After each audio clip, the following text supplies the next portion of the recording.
September 29th, 1833. The royal palace of Madrid falls silent as a 48-year-old king lies dying in agony. His body consumed by syphilis, the consequence of a lifetime dedicated to the most depraved pleasures imaginable.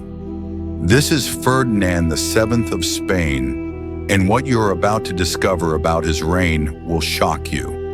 Because this isn't just the story of a bad king. This is the story of how absolute power can transform a human being into something truly monstrous.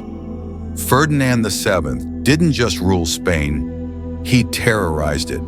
For 20 years, he used the crown not to serve his people, but to satisfy his most twisted desires. He blackmailed noble families, tortured his wives, and turned the royal court into his personal playground of depravity. His story is so disturbing that historians have tried to bury it for centuries. But today we're uncovering the shocking truth about the king who destroyed an empire through his own perversion. This is how Ferdinand VII became the most hated monarch in Spanish history. Ferdinand was born in 1784 into a Spanish court that was already corrupt to its core. His mother, Queen Maria Luisa, was notorious for her affairs, including with Manuel Godoy, who practically ran Spain through his influence over the royal family. But even in this environment, Ferdinand stood out for all the wrong reasons. From the age of 10, he displayed disturbing behavior that alarmed everyone around him. He tortured cats for entertainment and forced servants into humiliating acts for his amusement. When tutors tried to correct him, they were systematically dismissed. Ferdinand had no interest in education, art, or literature. His only passion was spying on courtiers through holes he ordered made in palace walls. At 18, he married his cousin, Maria Antonia of Naples. The marriage was supposed to civilize him, but it had the opposite effect. Court reports reveal that Ferdinand subjected his young wife to degrading sexual practices that traumatized her so severely she lived in virtual seclusion. When Maria Antonia died at just 21, officially of tuberculosis, though many suspected poison or heartbreak, Ferdinand showed complete indifference, cynically commenting that he was now free to seek more interesting pleasures. When Napoleon invaded Spain in 1808, Ferdinand saw opportunity where others saw crisis. During the mutiny that forced his father's abdication, Ferdinand demonstrated shocking cowardice. Instead of leading resistance against the French, he secretly negotiated with Napoleon, offering to deliver Spain in exchange for personal guarantees. The meeting at Bayonne revealed Ferdinand's true character. French witnesses described him as despicable, a man who humbly begged Napoleon and offered any concession to maintain his privileges. Napoleon himself, accustomed to dealing with cowardly kings, was still impressed by Ferdinand's base nature, later commenting that he had never known anyone so vile occupying a throne. During his exile at Valenciennes Castle, Ferdinand lived in luxury at Napoleon's expense. Instead of planning his country's liberation, he dedicated himself entirely to carnal pleasures, corrupting French servants, organizing orgies, and contracting his first venereal disease with local prostitutes. Letters intercepted by French spies revealed his constant requests for female entertainment and total indifference to his people's suffering. Ferdinand's return to Spain in 1814 should have marked a new beginning. Instead, it brought the restoration of tyranny and depravity on an unprecedented scale. One of his first acts was re-establishing the Inquisition, not from religious conviction, but because inquisitorial tribunals gave him absolute power to persecute enemies and blackmail families.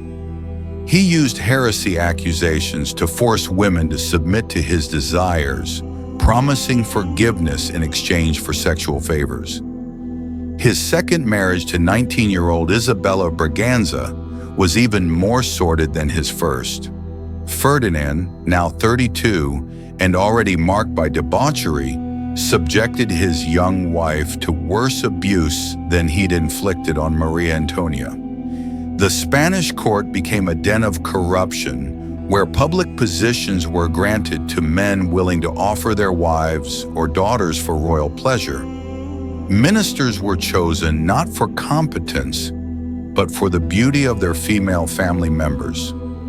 Ferdinand maintained an informal harem within the palace itself, with women who were officially ladies-in-waiting, but served exclusively to satisfy his lust. Secret court documents reveal his obsession with humiliating rituals and sadistic practices. He forced victims into degrading acts while being observed by other courtiers, transforming intimacy into public spectacle for his sick amusement. Like his first wife, Isabella died young under suspicious circumstances in 1818. Doctors reported signs of severe physical trauma and deep depression. Her confessor later revealed she had expressed the desire to die to escape the unspeakable torments she suffered. Ferdinand again showed complete indifference, marrying for the third time just months later. During the 1820s, Ferdinand reached the height of his depravity. He simultaneously maintained dozens of mistresses, including nuns whom he forced to break their vows through blackmail and threats. He developed a particular obsession with virgins, offering generous rewards to those who brought him inexperienced young women. Desperate families would sell their daughters to the king, preferring dishonor to absolute misery. While Ferdinand indulged in vice, the Spanish Empire crumbled around him. American colonies declared independence one after another. The economy collapsed. Spanish society plunged into chaos, but the king remained completely oblivious to national problems, concerned only with satisfying his increasingly extreme appetites. His fourth and final marriage in 1829 to 23-year-old Maria Cristina was a desperate attempt to produce an heir. She was the only wife who managed to survive Ferdinand, mainly because he was already gravely ill when they married. Syphilis, contracted during one of his adventures with prostitutes, had begun affecting his brain and diminishing his capacity to cause harm. Ferdinand's final years were prolonged agony.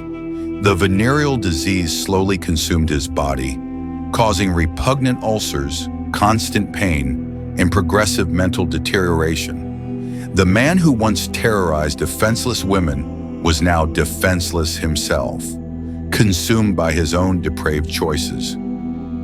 Death finally came on September 29, 1833, ending one of the most shameful reigns in European history.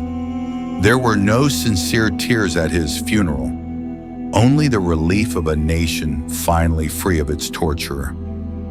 Ferdinand VII died as he lived, in a sordid and despicable manner. His legacy is one of the darkest in Spanish monarchy. During his 20 years of effective reign, he transformed Spain from a great power into a backward, despised country. His obsession with carnal pleasures cost the nation its dignity, its colonies, and its position on the world stage. Ferdinand VII's story serves as a dark reminder that absolute power can completely corrupt even those born to rule. What do you think? Was Ferdinand born evil, or did power corrupt him? Let me know your thoughts in the comments below. And if you found this story as shocking as I did, make sure you're subscribed, because next week we're diving into another royal scandal that will blow your mind. I'll see you there.